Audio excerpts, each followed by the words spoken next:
Halo anak-anak, pada pembahasan kali ini kita akan membahas tentang mengenal hidrokarbon, yang kedua tentang tata nama senyawa hidrokarbon, isomer, keempat kegunaannya, dan yang terakhir reaksi-reaksi alkana. Yuk disimak. Metana adalah salah satu senyawa yang paling sering dipelajari dalam ilmu kimia. Padahal dia cuma terdiri dari dua unsur, yaitu unsur karbon dan unsur hidrogen. Nah, karbonnya ini merupakan unsur yang cukup spesial karena bisa membentuk berjuta-juta macam senyawa hanya dengan beberapa unsur lainnya loh. Kenapa bisa gitu ya? Yuk kita bahas bersama-sama. Karbon sering juga disebut sebagai unsur kehidupan. Contohnya adalah metana sebagai senyawa organik. Nah, pada tahun 1828, Friedrich Wöhler asal Jerman berhasil membuat urea, salah satu komponen dari urin atau air kencing, melalui percobaan di labnya. Nah, hebatnya membuat urea ini dari bahan-bahan anorganik, sehingga dia dapat membuktikan kalau senyawa-senyawa organik termasuk senyawa-senyawa di tubuh kita yang bisa dibuat di laboratorium. Tapi, apa sih yang membuat unsur karbon ini spesial? Sebenarnya banyak ya, cuman semuanya itu bermula dari posisinya di tabel periodik unsur.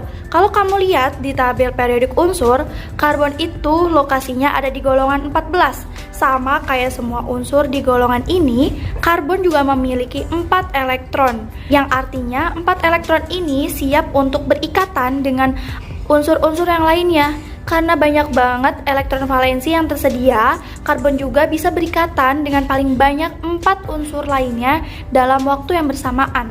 Nah, selain itu juga bisa jadi kita ngebentuk berbagai macam jenis ikatan, termasuk ikatan tunggal, ikatan rangkap 2, dan ikatan rangkap 3.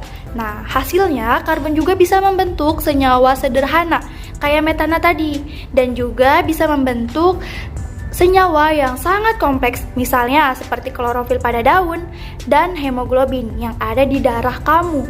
Senyawa organik yang paling sederhana itu namanya hidrokarbon murni, atau senyawa yang hanya terdiri dari karbon dan hidrogen. Nah, metana ini merupakan salah satu contoh hidrokarbon murni dengan rumus kimia yaitu CH4.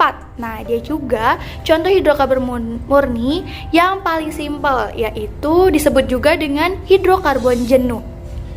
Hidrokarbon jenuh itu terbentuk ketika semua atom karbon yang ada di dalamnya itu berikatan dengan 4 atom lainnya, baik itu atom hidrogen maupun atom karbon lainnya. Karena ada 4 ikatan, artinya semua ikatannya itu tunggal, nggak ada yang rangkap 2 ataupun yang rangkap 3. Nah, hidrokarbon jenuh ini lebih umum dikenal dengan sebutan alkana. Metana CH4 adalah alkana yang paling sederhana.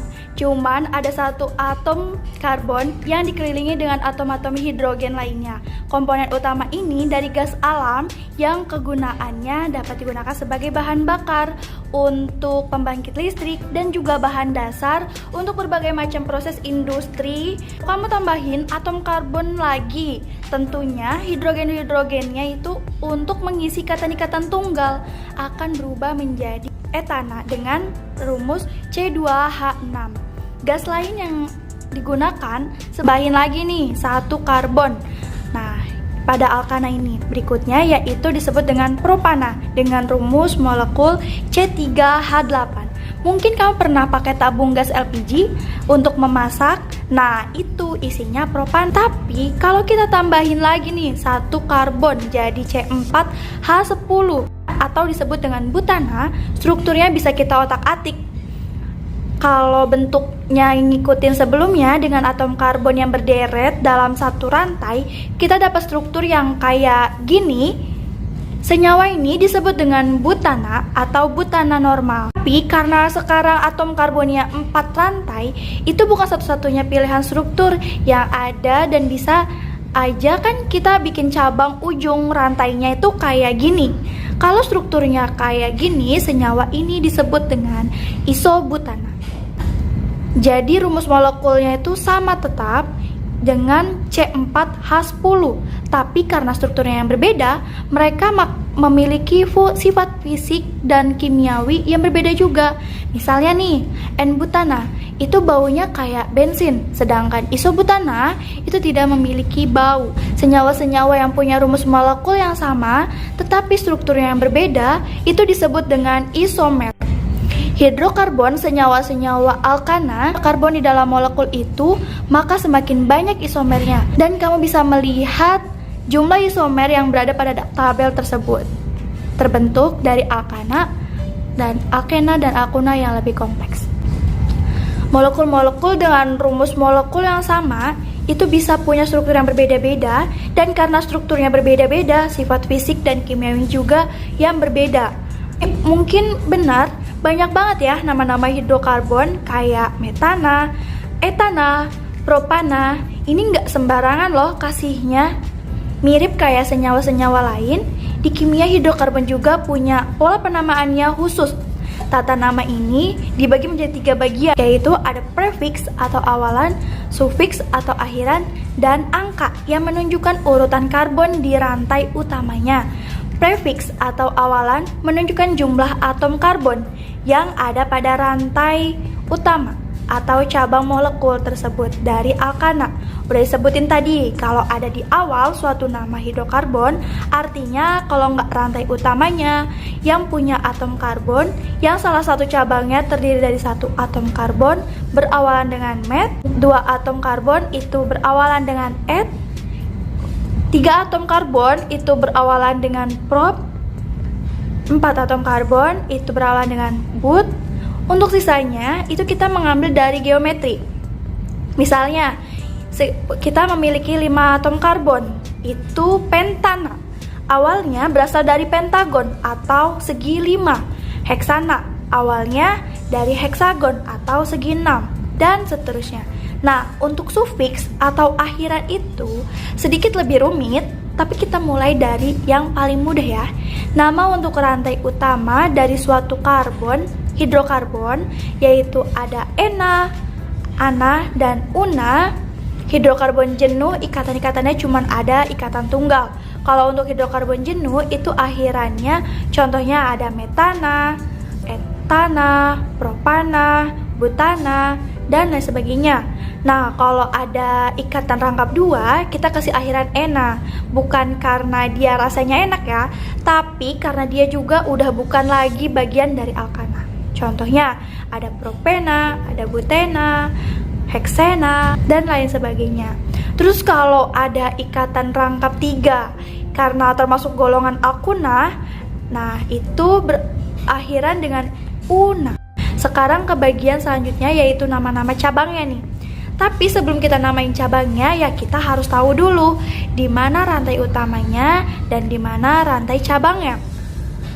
Rantai yang paling panjang itu merupakan rantai utamanya pada struktur molekul itu. Coba kita lihat alkana berikut ini.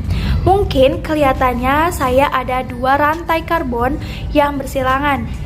Kayak ada satu panjangnya 5 atom 5 karbon, satu lagi panjangnya 4 karbon. Tapi kalau kita lihat dengan baik, sebenarnya rantai paling panjang itu ada 6 atom karbon. Penomoran juga kita tidak bisa sembarangan asal menyimpan. Untuk heptana yang punya 1 cabang metil, ini kalau penomorannya salah kayak gini.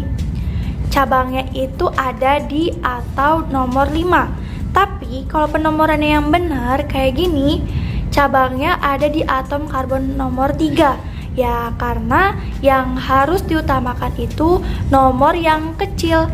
Jadi nama molekulnya yaitu 3-metil heptana. Nah, tentunya alkana adalah senyawa kimia bisa bereaksi dengan unsur-unsur atau senyawa lainnya. Tapi ada beberapa reaksi yang unik untuk alkana itu sendiri. Dan yang paling umum dilakukan biasanya reaksi pembakaran metana dan propana. Itu umum dijadikan sebagai bahan bakar yang unik dari pembakaran sebuah alkana itu. Produknya selalu cuman memiliki 2 molekul, yaitu ada karbon dioksida sama uap air. Jadi kalau kamu lagi masak pakai tabung LPG, gas hasil pembakaran itu ya cuma dua, yaitu ada karbon dioksida sama uap air. Pembakaran alkana juga bisa mengalami substitusi atau biasa sering kita sebut dengan halogenasi. Terus ada reaksi ketiga nih, yaitu reaksi pelepasan hidrogen, disebut dengan reaksi dehidrogenasi, berasal dari karbon hidrogen. Nah, kita sudah belajar tentang semua senyawa organik dan keistimewaan dari unsur-unsur karbon. Kita juga belajar tentang senyawa organik yang paling sederhana, yaitu hidrokarbon murni, khususnya hidrokarbon jenuh atau alkana. Terus kita juga belajar tentang isomer, penamaan-penamaan alkana, alkena, dan alkuna, serta kegunaannya. So, gimana nih? Ada yang masih dibingungkan? Yuk diskusi di classroom.